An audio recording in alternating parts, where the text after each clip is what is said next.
Should you spend? Should you save? Well, we're talking about the economy right now, and another indicator of an economic turnaround is that temp agencies are reporting an increase in demand. Insiders often say that translates into new jobs down the road.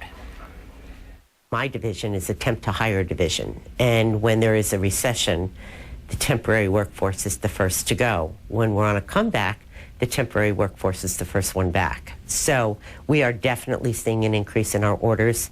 Companies are hiring, a little afraid to pull, those full-time people back on their permanent payroll. So they're using temporary people to do that. And in that, we see the movement coming back.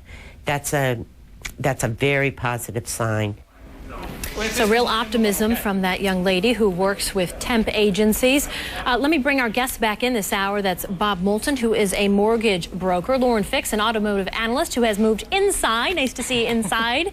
Yes. And, of course, my colleague Josh Levs as well. He's been fielding your questions and your suggestions today.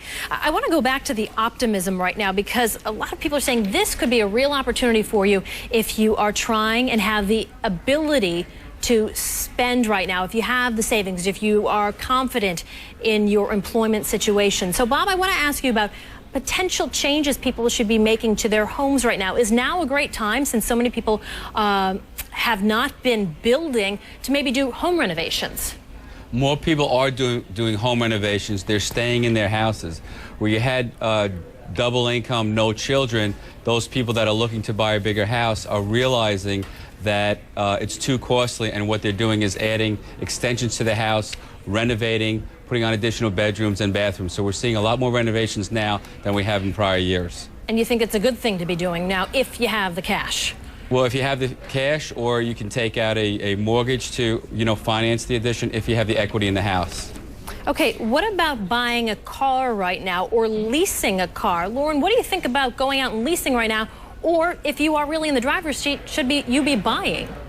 Well, I know for a fact this weekend about a half a dozen friends of mine have said the incentives are so great, I've been waiting so long, I'm going to go buy a car. So as I know right now, about 5 or 6 people have purchased cars this weekend, and luxury cars are still leasing. That still is where people want to get the Audis and the BMWs. That's a leasing area, and they're very aware of that. However, if your job is not 100% secure, people are then kind of looking to that GM, Ford, and Hyundai plans that might work for them.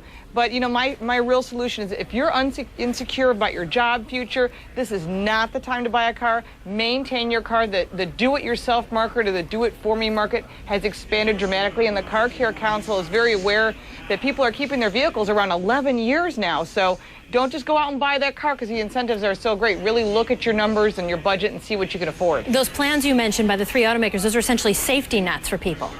Right, and it gives you that little bit more confidence. Again, you want to read that small print, too.